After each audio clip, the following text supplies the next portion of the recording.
ঠিক আছে। আমরা আপনাদের সঙ্গে সবসময় থাকবো, আপনারা শুধু পড়াশোনাটা করবেন। আর আমরা আজকে যে টপিকটা নিয়ে আলোচনা করব এই ক্লাসে, সেটা হচ্ছে আমাদের এখনো অব্দি সিলেবাস যেটা রয়েছে সেটার ইউনিট 5-এ রয়েছে, যেটা হচ্ছে স্বাধীনতার পরে যে কমিশন গুলো রয়েছে। ফার্স্ট কমিশন যেটা রাধাকৃষ্ণন কমিশন। প্লিজ স্যার একটু স্লাইডটা শেয়ার করবেন, থ্যাংক ইউ। তো সেটাই আমরা আজকে আলোচনা করব। তো দেখুন, আমরা সকলেই এই সাবজেক্টটা নিয়ে এতদিন পড়ে এসেছি, সবাই জানি যে স্বাধীনতার আগে বহু শিক্ষা কমিশন গঠিত হয়েছিল, এবং স্বাধীনতার পরে প্রথম শিক্ষা কমিশন হচ্ছে রাধাকৃষ্ণন কমিশন বা বিশ্ববিদ্যালয় কমিশন। তো একটু স্ক্রিনটা আপনারা দেখবেন। যদি এই কমিশন গুলো গঠনের কারণ হিসেবে দেখতে যাই, তাহলে যে কোনো বিশেষত শিক্ষা কমিশন গুলো এই কারণেই গড়ে উঠতো, যখন শিক্ষাক্ষেত্রে বিভিন্ন সমস্যার সম্মুখীন হতে দেখা যেত, বা আরো বেটারমেন্টের জন্য, আরো উন্নতি সাধনের জন্যই এই কমিশন গুলো গড়ে উঠতো। এবং এই কমিশন গুলো যে সমস্যাগুলো দেখা যেত সেগুলো ওভারকাম করে ওঠার জন্য বেশ কিছু সুপারিশ বা রেকমেন্ডেশন তারা দিতেন। এইরকম নয় কিন্তু যে সেই রেকমেন্ডেশন বা সুপারিশগুলো সবগুলোই বাস্তবায়িত করা হতো, কিন্তু তারা বলতেন যে এইগুলো করলে এই সমস্যার সমাধান হতে পারে। সেই রকমই কিছু সমস্যার উপর ভিত্তি করে কমিশন গড়ে উঠেছিল। তো আমরা আগে একটু পটভূমিটা বা ব্যাকগ্রাউন্ডটা জেনে নেব। রাধাকৃষ্ণন কমিশনের গড়ে ওঠার কারণটা কি ছিল, পিছনে কারণটা কি ছিল। 1947 সালে আমরা স্বাধীন হই। তার আগে পর্যন্ত ব্রিটিশদের শাসনের অধীনে আমরা ছিলাম, এবং সেই সময়ে শিক্ষা ব্যবস্থাটা সম্পূর্ণ ছিল তাত্ত্বিক, এবং যেটা জানি, যেটা ছুঁয়ে পড়া নীতি বা এই ধরনের শিক্ষা ব্যবস্থার মধ্যে দিয়ে মানুষ যাচ্ছিল, যে শিক্ষার মান একেবারেই ভালো ছিল না। এবং এই সময় স্বাধীন যখন হলাম, নতুন ভারত যখন গঠন হচ্ছে, সেই সময় ভারতের আর্থিক উন্নতি বা আর্থ সামাজিক উন্নতির জন্য দেখা গেল যে একদল উচ্চ শিক্ষিত মানুষের আমাদের প্রয়োজন। এই উচ্চ শিক্ষিত, আচ্ছা আপনারা শুনতে পাচ্ছেন তো? মানে একটু রেসপন্স করবেন, কারণ এটা তো ভার্চুয়াল ক্লাসরুম। হ্যাঁ ম্যাম, শোনা যাচ্ছে। হ্যাঁ, ঠিক আছে। তো তো এই সময় একটা মানে উন্নত বা উচ্চশিক্ষিত মানুষের অভাব দেখা দিল। এবং এই উচ্চশিক্ষিত মানুষ হতে গেলে কোথায়, আমাদের উচ্চশিক্ষিত হতে গেলে আমাদের কোথায় যেতে হবে? নর্মালি কলেজ বা বিশ্ববিদ্যালয়। এই সমস্ত উচ্চ শিক্ষার যে সমস্ত প্রতিষ্ঠান, সেখানে বা উচ্চ শিক্ষার ক্ষেত্রে বিভিন্ন সমস্যা দেখা দিল যে সেখানেই সমস্যা রয়েছে, এবং সেই সমস্যাগুলো সমাধান করার জন্যই তৎকালীন CABE, central advisory board of education, এবং IUBE, inter university board of education, তখনকার ভারত সরকারকে এই সমস্যা সমাধানের জন্য একটি বিশ্ববিদ্যালয় শিক্ষা কমিশন গঠনের পরামর্শ দেন। এবং এই কারণেই বিশ্ববিদ্যালয় শিক্ষা কমিশন গড়ে ওঠে। এটাই হচ্ছে ব্যাকগ্রাউন্ড। এরপরে আমরা নেক্সট স্লাইড প্লিজ। এরপরে হচ্ছে আমরা যে কোনো শিক্ষা কমিশন বা এর কিছু উদ্দেশ্য থাকে, কিছু তো উদ্দেশ্যের উপর ভিত্তি করেই গড়ে ওঠে। তো এখানে উদ্দেশ্য বা কার্যপরিধি যদি দেখেন, সেখানে প্রথম দেখুন উদ্দেশ্য হচ্ছে যে ভারতের বিশ্ববিদ্যালয়ের অবস্থাগুলো পর্যালোচনা করা, মানে তৎকালীন যতগুলো বিশ্ববিদ্যালয় ছিল সেগুলো তখন কেমন অবস্থায় রয়েছে সেগুলো দেখা, এবং উচ্চ শিক্ষার মান উন্নত করতে হবে। কারণ আমাদের উচ্চ শিক্ষিত ব্যক্তির প্রয়োজন। আমাদের দেশের আর্থসামাজিক উন্নয়নের জন্য, দেশকে উন্নত পর্যায়ে উন্নীত করার জন্য আমাদের প্রয়োজন উচ্চ শিক্ষিত বুদ্ধিজীবী সম্প্রদায়। তাদের শিক্ষার মান উন্নয়নের জন্যই উচ্চ শিক্ষার মান উন্নয়নের প্রয়োজন।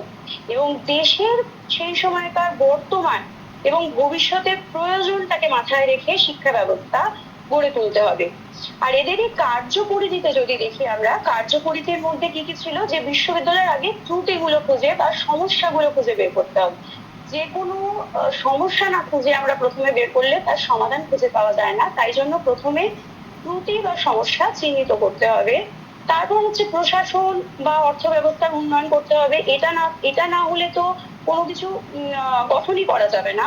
তাই এই অর্থ ব্যবস্থা বা প্রশাসনের উন্নয়নের সুপারিশ করা হয়।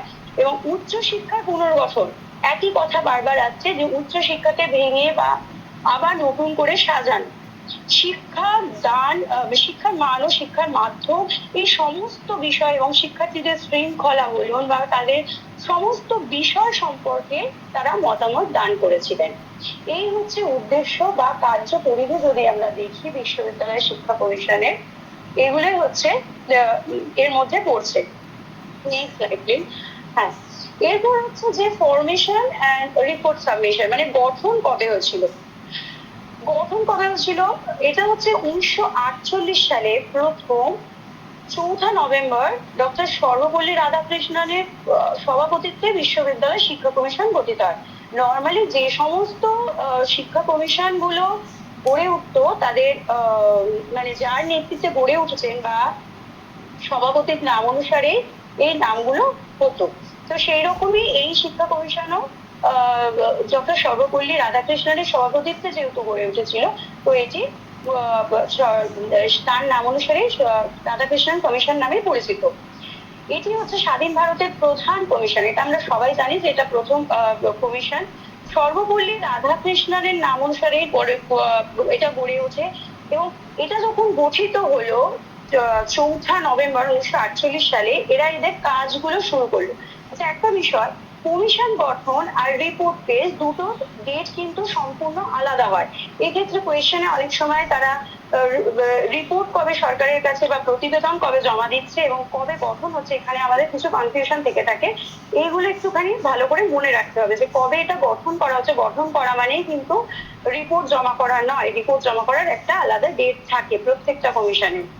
তারা গঠন হচ্ছে যখন, তারপরে তারা তাদের কাজ শুরু করে। কাজ শুরু করার জন্য প্রথমে তারা কি করেন, কোয়েশ্চেনিয়ার বা প্রশ্নগুচ্ছ কিছু তৈরি করেন এবং প্রশ্নগুচ্ছ প্রায় 1000 জনের কাছে এটা পাঠানো হয়। বিভিন্ন রাজ্যে পাঠিয়ে দেওয়া হয়। কাদের কাছে? সাধারণ মানুষের কাছে না, বিভিন্ন রাজ্যের মুখ্যমন্ত্রী, শিক্ষামন্ত্রী, বিভিন্ন বিশ্ববিদ্যালয়ের উপাচার্য বা এই ধরনের বিশেষ যারা ব্যক্তি ছিলেন গণ্যমান্য, তাদের কাছে পাঠানো হয় এবং উত্তর এই প্রশ্নগুচ্ছের মাধ্যমে তাদের থেকে উত্তর চেয়ে পাঠানো হয়। এবং শুধু এই কোয়েশ্চেনিয়ার বা প্রশ্নগুচ্ছ তারা পাঠিয়েই তারা বসে থাকেননি, তারা বিভিন্ন যে বিশ্ববিদ্যালয়গুলো, তার যে স্ট্যাটিস্টিক্যাল যে ইনস্টিটিউট, সেখানের সঙ্গেও যোগাযোগ করেন বিভিন্ন ইনফরমেশন গ্যাদার করার জন্য, মানে ইনফরমেশন সংগ্রহ করার জন্য, তথ্য সংগ্রহের জন্য।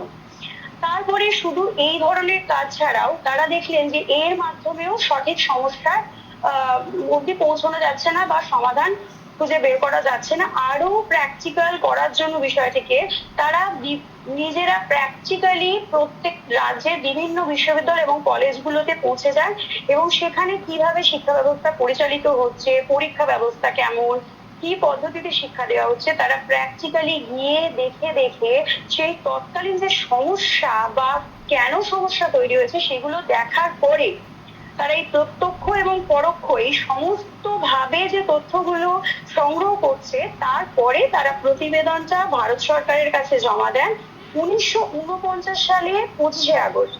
তার মানে গঠন হয়েছে 4 নভেম্বর 1948 সালে এবং প্রতিবেদন জমা দিচ্ছে 25 আগস্ট, প্রায় 1 বছর পরে 1949 সালে। এবং এর সুপারিশের সংখ্যা ছিল হচ্ছে 207টি সুপারিশ করেন এবং প্রতিবেদনটি যেটা, সেটার পাতা বা পৃষ্ঠা সংখ্যা 747টি, যেটি 15টি অধ্যায় নিয়ে গঠিত।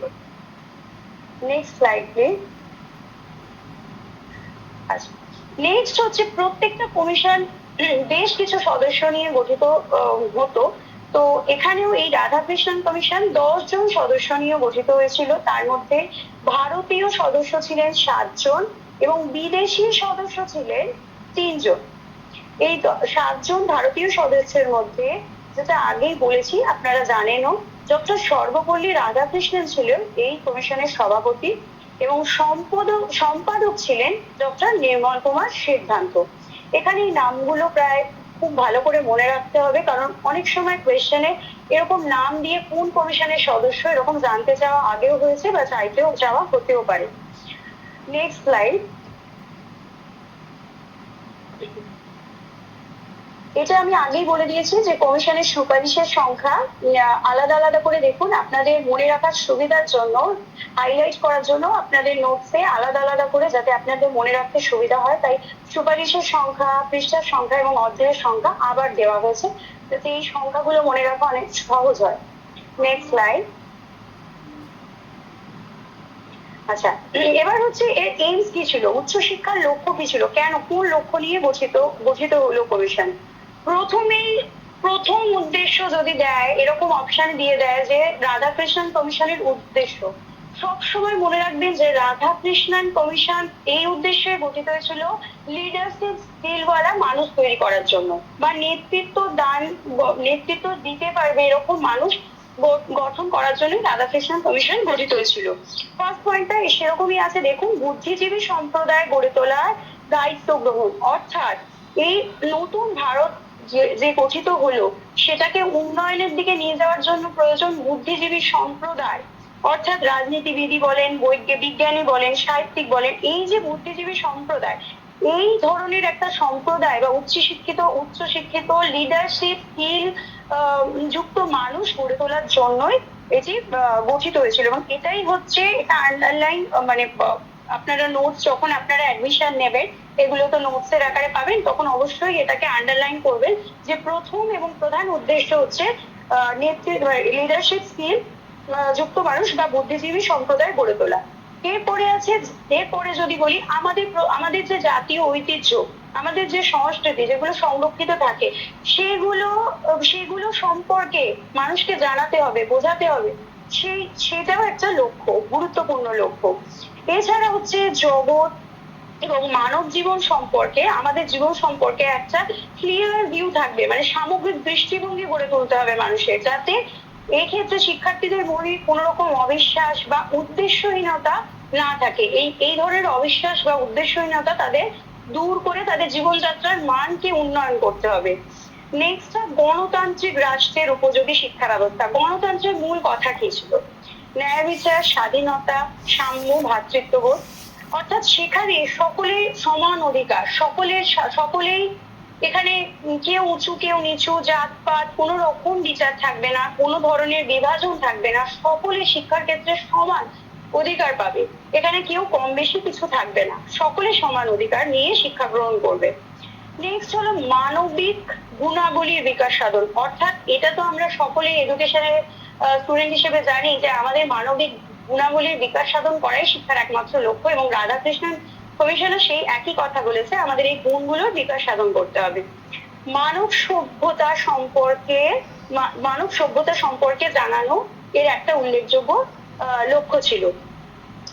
এছাড়া হচ্ছে বৈজ্ঞানিক মনোভাব পোষণ করা, অর্থাৎ কুসংস্কার মানুষের মন থেকে দূর করতে হবে, মানুষকে বৈজ্ঞানিক মনোভাবাপন্ন গড়ে তুলতে হবে। মানব চরিত্রের উন্নয়ন করতে হবে, আমাদের চরিত্রের বিকাশ ঘটাতে হবে এবং উন্নয়ন করতে হবে। জাতীয় সংহতি ও আন্তর্জাতিকতা বোধের বিকাশ, অর্থাৎ সকলের মধ্যে ঐক্যবোধ সৃষ্টি করতে হবে, আমরা বোধ সৃষ্টি করা, আমরা সকলেই এক, এই যে একটা এই জাতীয় সংহতি, এবং শুধুমাত্র আমাদের দেশের মধ্যে নয়, আন্তর্জাতিকতা বোধও তাদের মধ্যে গড়ে তুলতে হবে। এবং শুধু সাধারণ শিক্ষা নয়, বিজ্ঞান, কারিগরি, কৃষি এবং চিকিৎসা বিদ্যার মতো শিক্ষাগুলোর সম্প্রসারণ বা শিক্ষা উন্নয়নের কথাও রাধাকৃষ্ণন কমিশন বারবার বলেছেন।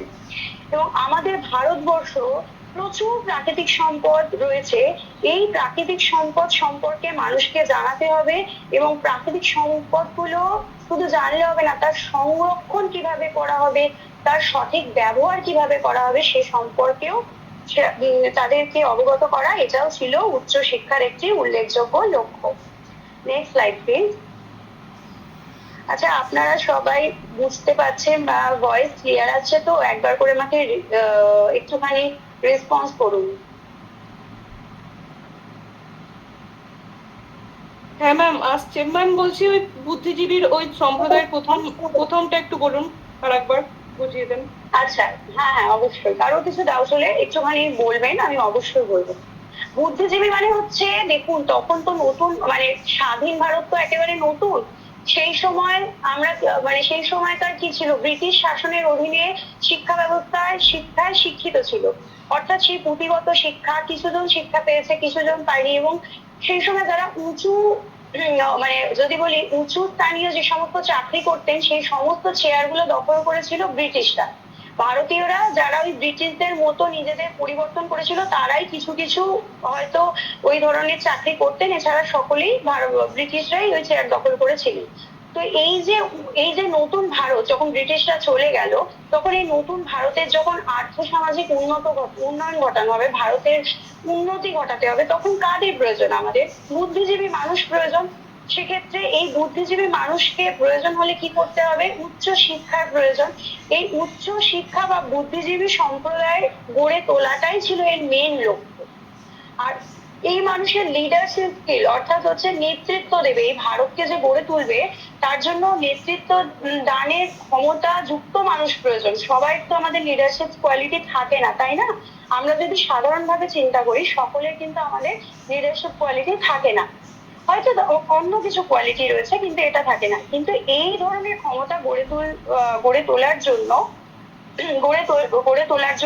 গড়ে তোলা মানে এই নেতৃত্ব দান ক্ষমতা সম্পন্ন ব্যক্তি গড়ে তোলাই হচ্ছে এই শিক্ষার একটি উল্লেখযোগ্য লক্ষ্য ছিল।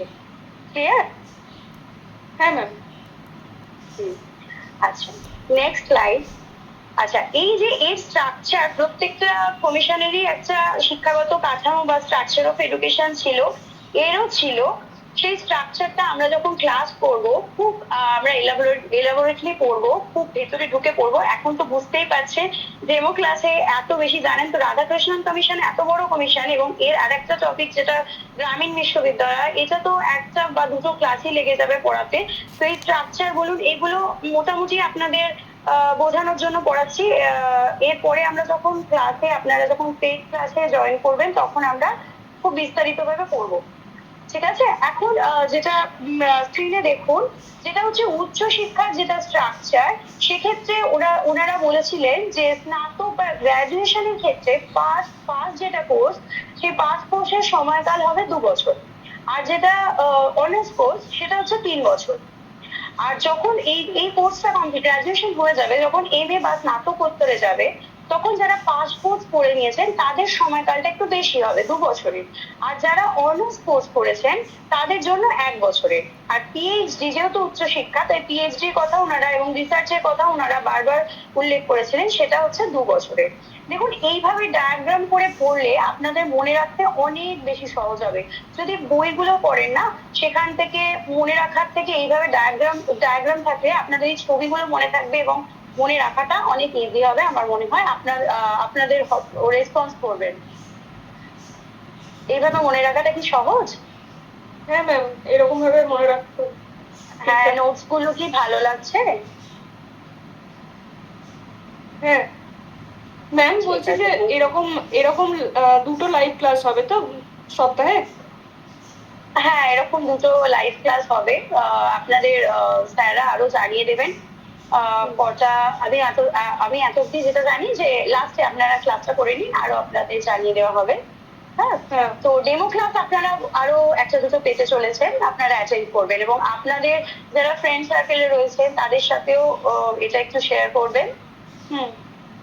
ঠিক আছে? কারণ কি বলুন তো, খুব ফ্র্যাঙ্কলি যদি বলি, আমরা তো কেউই হয়তো সেই রকম মানে এখনো চাকরি পাইনি, আমরা লড়াই করছি, আবার কেউ হয়তো পেয়েছি। তো এই স্ট্রাগল পিরিয়ডে অনেক অনেক টাকা দিয়ে পড়া আমাদের পক্ষে সত্যি খুব দুঃসাধ্য হয়ে উঠছে, এবং আমরা চারপাশে দেখছি বিভিন্ন কোচিং সেন্টার গুলো প্রচুর প্রচুর একটা ডিমান্ড থাকে, এবং সেখানে আমাদের সকলের পক্ষে গিয়ে পড়া সম্ভব হয় না। এবং নোটসের কোয়ালিটি বা ক্লাসের কোয়ালিটি, আমি সেগুলো নিয়ে আসছি না, আমি সেগুলো নিয়ে মন্তব্য করতে চাই না, সেগুলো নিয়ে আপনারা মন্তব্য করবেন।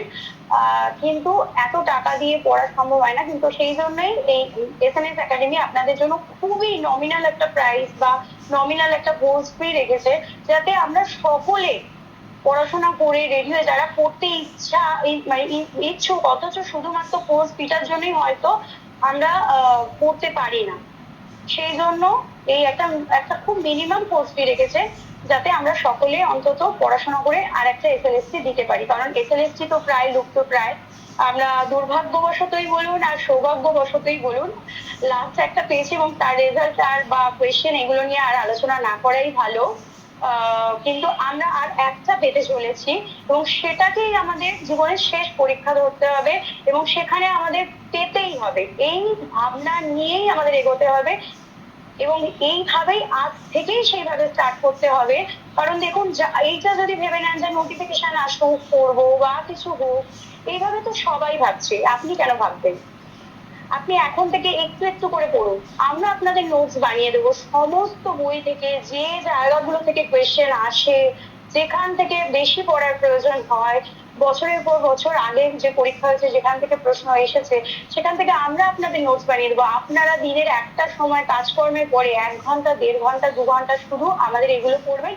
টেক্সট বই তো পড়তেই পারেন, তার বিকল্প হয় না, কিন্তু যদি সময়ের অভাবের জন্য বলছি, এই নোটস গুলো পড়লে টেক্সট বই যদি একবার চোখ বুলিয়েও যান, একদম সমস্ত জায়গা থেকে আপনারা প্রশ্ন করতে অ্যান্সার করে আসতে পারবেন, এইটুকু অ্যাসিওরেন্স আমরা দিতে পারি। ঠিক আছে, চলুন নেক্সট আমরা যেটা বলছিলাম, এই রাধাকৃষ্ণন কমিশন কারিকুলামের কথা কেমন বলেছিল। 2 ধরনের কারিকুলামের কথা বলেছিল, একটা হচ্ছে জেনারেল এডুকেশন আর একটা হচ্ছে প্রফেশনাল এডুকেশন বা পেশাগত শিক্ষা। কারণ পেশাগত শিক্ষা ছাড়া দেখা গেছিল যে শুধু যদি তাদের সাধারণ ধর্মী শিক্ষা দেওয়া হয়, অনেকেই উচ্চশিক্ষা অব্দি যায় না, উচ্চশিক্ষিত হয় না, তাহলে তারা কি করবে, তাদের জীবিকা নির্বাহন কিভাবে হবে। তাই জন্যই একটা নির্দিষ্ট সময়ের পর পেশাগত শিক্ষার কথা বলেছিল। এই সময়কালটা কত এবং কি, এগুলো খুব এলাবোরেটলি আমরা পড়বো, কারণ এখান থেকেও প্রশ্ন আসতে পারে, আমরা ক্লাসে এগুলো আলোচনা করব। ঠিক আছে, সাধারণ ধর্মী শিক্ষার ক্ষেত্রে কি মানবিক বিষয় আর একটা হচ্ছে বিজ্ঞান, যেটা হচ্ছে আর্টস আর একটা সায়েন্স। আর পেশাগত শিক্ষার ক্ষেত্রে কৃষি, বাণিজ্য, শিক্ষা বিজ্ঞান, এডুকেশন, আমাদের সাবজেক্টের কথা রাধাকৃষ্ণন কমিশন এই পেশাগত শিক্ষার ক্ষেত্রে কিন্তু অ্যাড অন করেছিলেন। ইঞ্জিনিয়ারিং ও প্রযুক্তিবিদ্যা, আইন, চিকিৎসা বিজ্ঞান, এই সমস্ত কিছুই পেশাগত শিক্ষার ক্ষেত্রে বলেছিলেন। এবং শুধু তাই নাই, চিকিৎসা বিজ্ঞানে একটা নির্দিষ্ট সংখ্যার কথা বলেছিলেন, আইনের ক্ষেত্রে একটা নির্দিষ্ট বছরের কথা বলেছিলেন, এত বছরের কোর্স। এগুলো আমরা আপনারা সব নোটসে পেয়ে যাবেন, এটা তো পিপিটি, এতে সব পাবেন না, সব নোটসে আপনাদের ডিটেলসে পাবেন, এবং এইরকম ডায়াগ্রাম করেই পাবেন, যাতে আপনাদের খুব সহজে মনে পড়ে, মানে মনে পড়ে যায়, আপনাদের ছবির মতো মনে রাখতে সাহায্য করবো আপনাদের আমি। Next slide please. আচ্ছা, এক্সামিনেশন সিস্টেম বা মূল্যায়ন ব্যবস্থা কিরকম হবে, এটা নিয়ে অনেক রেকমেন্ডেশন ছিল ওনাদের। প্রথমেই বলেছিলেন যে সরকারি চাকরির জন্য আলাদা পরীক্ষার ব্যবস্থা করতে হবে, আলাদা প্রতিযোগিতামূলক পরীক্ষার ব্যবস্থা করতে হবে। মানে এবং সরকারি চাকরির জন্য ডিগ্রির প্রয়োজন হচ্ছে, তোমার ডিগ্রি আছে মানেই তুমি গ্রহণযোগ্য, মানে তুমি সরকারি চাকরি পাবে এরকম বিষয়টা না, তোমাকে পরীক্ষা দিয়েই সরকারি চাকরি। এবং শ্রেণীকক্ষের কার্যাবলীর উপর মূল্যায়ন, এটি একটি বিশেষ গুরুত্বপূর্ণ বিষয়, যেটা এখনো শিক্ষা ব্যবস্থায় খুব দেখা যাচ্ছে। অর্থাৎ শুধুমাত্র পরীক্ষা, সারা বছর ক্লাস করলাম এবং শেষে একটা পরীক্ষা দিলাম, তার ভিত্তিতে আমি নাম্বার পেলাম, এরকম না। আমার ক্লাস ওয়ার্ক, ক্লাস পারফরমেন্স, এর উপর একটা নাম্বার রাখার কথা বলেছিলেন। মানে টোটাল মার্কসের 1/3 হচ্ছে অভ্যন্তরীণ মূল্যায়ন, মানে হচ্ছে 1/3 মার্কস থাকবে হচ্ছে তোমার সারা বছরে ওই ইন্টারনাল যে সমস্ত অ্যাসেসমেন্ট গুলো হবে, ক্লাসরুমে তুমি কেমন সেটার উপর একটা অ্যাসেসমেন্ট, এবং 2/3 হচ্ছে চূড়ান্ত পরীক্ষা, মানে যেটা পরীক্ষা আমরা দেব পরীক্ষা বছরের শেষে, তার উপর এইরকম একটা মার্কস রাখা হবে। এবং গ্রাজুয়েশনের ক্ষেত্রে বলেছিলেন 3 বছরের যে কোর্সের কথা বলেছিলেন একেবারে পরীক্ষা না, 3 বছরের শেষে একবারে একটা ওই গতে বাঁধা 3 বছর পরে ওরকম পরীক্ষা নয়, নিয়মিত বারবার অ্যাসেসমেন্ট, বারবার ইন্টারনাল অ্যাসেসমেন্ট নিতে হবে, কতটা উন্নত হলো এটাই দেখার একমাত্র মানে উপায়, বারবার অ্যাসেসমেন্ট নেওয়া, স্টুডেন্টের কতটা ডেভেলপমেন্ট হলো, কতটা উন্নয়ন হলো। তারপর হচ্ছে ডিগ্রি প্রণয়ন ক্ষেত্রে, ডিগ্রি যে দেবে সেক্ষেত্রেও এই ইন্টারনাল অ্যাসেসমেন্টকে গুরুত্ব দিয়েছিলেন। আর পাস নম্বরের ক্ষেত্রে ফার্স্ট ক্লাসের ক্ষেত্রে 70%, সেকেন্ড ক্লাস 55% এবং থার্ড ক্লাসের ক্ষেত্রে 40% নাম্বার গ্রাহ্য রেখেছিলেন। এক্সামিনার, এক্ষেত্রে ওনাদের রেকমেন্ডেশন ছিল, ওনারা বলেছিলেন যে পরীক্ষক হিসেবে যারা নির্বাচিত হবেন ওনাদের অন্তত 5 বছরের একটা অভিজ্ঞতা থাকতে হবে, যার যে কেউ আমরা এক্সামিনার বা পরীক্ষক হতে পারবো না। যার 5 বছরের অভিজ্ঞতা থাকবে সেই একমাত্র পরীক্ষক হতে পারবেন। এবং এক্সটার্নাল এক্সামিনার বা বই পরীক্ষকের ক্ষেত্রে একটানা 3 বছরের বেশি নয়, 3 বছরের কেউ মেয়াদ থাকবে, তারপর উনি আর এক্সটার্নাল এক্সামিনার হিসেবে থাকবেন না। এবং স্নাতক এবং স্নাতকোত্তরের ক্ষেত্রে মৌখিক পরীক্ষা চালু করার কথা বলেন। আর একটা হচ্ছে গ্রেস মার্ক প্রথাকে বাতিলের কথা বলেন। খুব সহজ করে যদি বলি, যে নম্বর ছাত্রছাত্রীদের পাশ করিয়ে দিতে সাহায্য করে এক্সট্রা নাম্বারের মাধ্যমে, সেটাই গ্রেস মার্ক। বর্তমানে যেটা 10 নম্বর নিয়ে এত যুদ্ধ চলছে, সেই ধরনের প্রথাকেই বাতিল করার কথা বলেছিলেন Radhakrishnan commission. Next slide please. শিক্ষার মাধ্যমের ক্ষেত্রে ওনারা বলেছিলেন 3টে ভাষার কথা, বা এখানে একটা আমরা ত্রিভাষার সূত্র, যদিও ত্রিভাষার সূত্র এটা কোঠারি কমিশন বলেছিলেন, কিন্তু ফার্স্ট রাধাকৃষ্ণন কমিশন 3টে ভাষার কথা বলেছিলেন। সেটা হচ্ছে ওই মাতৃভাষা বা আঞ্চলিক ভাষা, সর্বভারতীয় ভাষা এবং ইংরেজি ভাষা। কিন্তু একটা ক্লাসে 2টো ভাষার বেশি কেউ শিখবে না, 2টো ভাষাই একটা ক্লাসে শিখবে। এবং উচ্চ শিক্ষার ক্ষেত্রে প্রধান মাধ্যম হবে আঞ্চলিক ভাষা। প্রয়োজনে কিছু সর্বভারতীয় ভাষা বা লিঙ্ক ল্যাঙ্গুয়েজ হিসেবে ব্যবহার করা যেতে পারে। বিজ্ঞান, প্রযুক্তি এবং কারিগরি বিষয়ে ভারতীয় পরিভাষা গড়ে তোলার উপর বিশেষ গুরুত্ব দিয়েছিলেন। আর মাধ্যমিক, স্নাতক এবং স্নাতকোত্তর স্তরে ইংরেজি ভাষার চর্চা অব্যাহত রাখার কথা বলেছেন। কারণ ইংরেজি ভাষার ইম্পর্টেন্স ওনারা একেবারে যে দেননি তা নয়, ইংরেজি ভাষা শিখতে হবে প্রত্যেকটা স্তরে, কিন্তু এই 3টে ভাষার উপরে সমান গুরুত্ব দিয়েছিলেন। এই হচ্ছে medium of instruction according to Radhakrishnan commission. Next slide. এরপর হচ্ছে টিচারের ক্ষেত্রেও রাধাকৃষ্ণন কমিশনের রেকমেন্ডেশনের ক্ষেত্রে 4 ধরনের টিচারের কথা বলেছিলেন। তারা 4 ধরনের টিচার কারা ছিলেন? Professor, reader, lecturer and instructor. এই 4 ধরনের টিচাররাই থাকবেন। এবং তারা কিসের ভিত্তিতে শিক্ষক নিয়োগ হবে?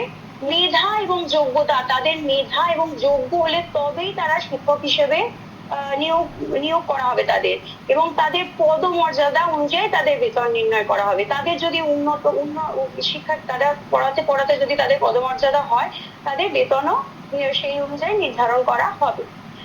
আর এছাড়া হচ্ছে শিক্ষকদের অবসরের সময় বলেছিলেন 60 বছর, কিন্তু যদি কারোর কেউ যদি পারমিট করতে পারে, কারোর শরীর যদি কর্মক্ষমতা যদি কারোর থাকে, সেক্ষেত্রে এটাকে 4 থেকে 5 বছর অব্দি এক্সটেন্ড করা যেতে পারে।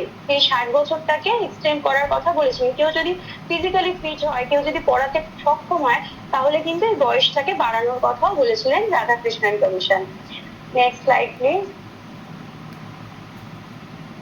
আচ্ছা, এবার হচ্ছে অন্যান্য বিষয়। এই রেকমেন্ডেশন গুলো ছাড়াও অন্যান্য রেকমেন্ডেশনও করেছিল বেশ কিছু। তার মধ্যে আপনারা একটা না বলে বেরিয়ে গেলেই খুব হবে, সেটা হচ্ছে রাধাকৃষ্ণন কমিশন, যেটা আপনারা নোটসে পাবেন, এখানে হয়তো পিপিটিতে নেই আমাদের, যেটা হচ্ছে রিলিজিয়াস এডুকেশন বা মোরাল এডুকেশনের কথাও রাধাকৃষ্ণন কমিশন কিন্তু বলেছিলেন। তো যেটা মোরাল এডুকেশন বা রিলিজিয়াস এডুকেশনের কথা বলেছিলেন ধর্ম নিরপেক্ষ শিক্ষা। তো ধর্ম নিরপেক্ষ শিক্ষা মানে কিন্তু ধর্মকে ছেড়ে নয়, এটা হচ্ছে প্রত্যেক ধর্মের প্রতি সম্মান দেখিয়ে শিক্ষা। ওই জন্যই 3টে বছর, ওই যে গ্রাজুয়েশনের বা স্নাতকের 3 বছর, 3টে বছর 3 ধরনের একটা সিস্টেমের কথা বলেছিলেন। প্রথম বছর তারা কি পড়বে? বিভিন্ন মহাপুরুষ যারা ছিলেন, যেমন গৌতম বুদ্ধ, যেমন যীশু খ্রিস্ট, যেমন হচ্ছে কবির, এই সমস্ত মহাপুরুষদের জীবনী প্রথম বছরটা পাঠ করাতে হবে।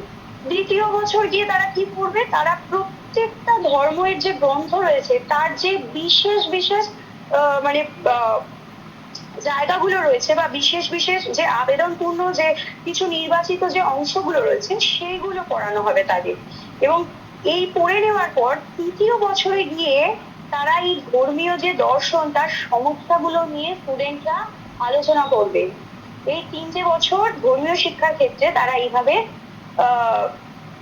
ভাগ করেছিলেন, অর্থাৎ যাতে সাম্প্রদায়িক দাঙ্গা বা হাঙ্গামা না লাগে সেই জন্যই ধর্মীয় শিক্ষা মানে ধর্মকে বাদ দিয়ে নয়, বরং ধর্মকে প্রত্যেকটা ধর্মের প্রতি সম্মান দেখানোর জন্যই ধর্মের শিক্ষা ব্যবস্থার কথা, রিলিজিয়াস এডুকেশন কথা বলেছিলেন। এছাড়াও ক্লাস শুরু হওয়ার প্রথমে কিছুক্ষণের ধ্যান বা প্রার্থনা, যেটা প্রেয়ার, সেই সবের কথাও বলেছিলেন।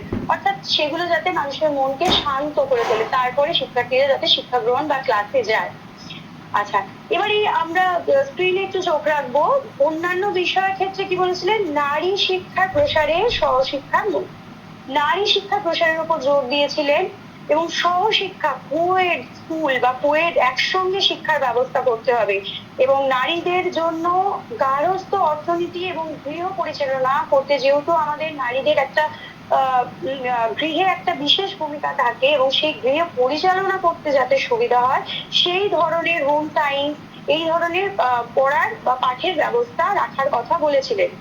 এবং প্রত্যেকটা বিশ্ববিদ্যালয় এবং কলেজে, মহাবিদ্যালয়ে এনসিসি বিভাগ খোলার কথা বলেছিলেন এবং বিশ্ববিদ্যালয়গুলোতে ইউজিসির মাধ্যমে আর্থিক সহায়তা প্রদানের কথা বলেছিলেন।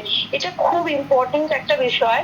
এত যে রেকমেন্ডেশন করেছিলেন বা সুপারিশ দিয়েছিলেন, রাধাকৃষ্ণন কমিশন শেষে বললে যে এই যে এত কিছু বলা হলো, এর যে আর্থিক অর্থ ছাড়া তো কোনো কিছুই সম্ভব হবে না।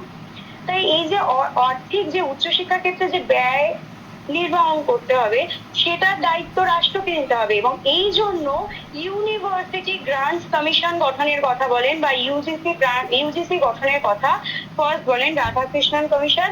যেগুলো হচ্ছে বিভিন্ন বিশ্ববিদ্যালয় বা কলেজগুলোকে আর্থিক সহায়তাই বলুন বা আর্থিক বন্টন, মানে কাকে কতটা কি দিতে হবে, কার কোথায় অসুবিধা, কোন ক্ষেত্রে, মানে টোটালি ফিনান্সটা দেখবে হচ্ছে ইউজিসি। এছাড়া হচ্ছে দিল্লি বিশ্ববিদ্যালয়কে কেন্দ্রীয় বিশ্ববিদ্যালয় হিসেবে গড়ে তুলতে হবে এবং দিল্লি বিশ্ববিদ্যালয় যাতে সবার জন্য উন্মুক্ত হয়, সবাই যাতে সুযোগ পায় সেখানে পড়াশোনার, সেটাও কথাও বলেছিলেন। বিশ্বভারতী এবং জামিয়া মিলিয়াকে আর্থিক সহায়তা দিতে হবে এবং খুব ইম্পর্টেন্ট একটা বিষয়, সেই সময় বারাণসী হিন্দু বিশ্ববিদ্যালয় এবং আলিগড় মুসলিম বিশ্ববিদ্যালয় যে সাম্প্রদায়িক সনদটা ছিল সেটা বাতিলের সুপারিশ করা হয়েছিল, ওনারা করেছিলেন এবং হবে কিনা সেটা পরের কথা, কিন্তু ওনারা সুপারিশ করেছিলেন। আগেই আপনাদের বলেছি যে যে সমস্ত কমিশন আছে, সমস্ত কমিশন রেকমেন্ডেশন দেয় শিক্ষার উন্নয়নের জন্য, সবগুলোই কিন্তু হবে, বাস্তবে পরিণত হবে এমন কোনো বাধ্যবাধকতা নেই, কিন্তু ওনারা সুপারিশ দিয়ে থাকেন। এটাই হচ্ছে কমিশনের একটা বিশেষ বৈশিষ্ট্য এবং পরবর্তীকালে কমিশন এবং এই যে জাতীয় শিক্ষা নীতি, এর না ডিফারেন্স যখন আমরা পড়বো তখন এগুলো আরো বেশি ক্লিয়ার হয়ে যাবে। স্যার প্লিজ যদি নেক্সট স্লাইড থাকে। Thank you. আচ্ছা, এরপর হচ্ছে সমালোচনা বা ক্রিটিসিজম যদি দেখি, বেশিরভাগই বলছি প্রত্যেকটা কমিশন সব ভালো রেকমেন্ডেশন যারা দিয়েছেন সেগুলো সেগুলো সবগুলোই ভালোই থাকে, কারণ তারা ভালো, যেগুলো সমস্যা, তৎকালীন যে সমস্যা সেগুলোকে খুঁটিয়ে দেখে সেগুলোকে সমাধান করার জন্যই দেওয়া হয়ে থাকে। তো সেখানে সবগুলোই মোটামুটি ভালো থাকে। প্রথম পয়েন্টটা দেখুন, এখানে প্রথমেই বলা হয়েছিল গণতন্ত্র, তারপর স্বাধীনতার সাম্য, যেগুলো বজায় রাখার কথা বলেছেন, সেটা একটা উল্লেখ, মানে খুবই ভালো দিক। এছাড়া হচ্ছে নতুন ভারত গঠনের ক্ষেত্রে দায়িত্বশীল নেতৃত্ব দান হিসেবে যে মানুষ গঠনের কথা বলেছেন সেটাও রয়েছে। সাহিত্য, বিজ্ঞান, প্রযুক্তি, পেশাগত শিক্ষার উপর বিশেষ গুরুত্ব দেওয়া হয়েছিল। গ্রামীণ বিশ্ববিদ্যালয়, যেটা নিয়ে আজকে আমরা আলোচনা করলামই না, কারণ এটা একটা বিশাল বড় টপিক, সেটার উপর বিশেষ গুরুত্ব দিয়েছেন।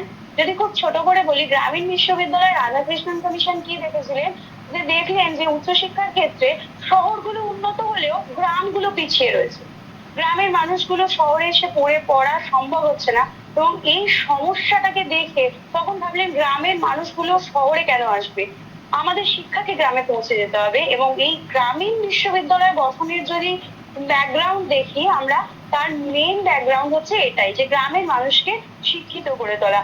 এবং শুধু শহর কিন্তু উন্নত হলে আমাদের ভারতবর্ষ, শুধু শহরগুলো শিক্ষিত হলে উন্নত হলে ভারতবর্ষ তো উন্নয়ন হবে না, সম্ভব না।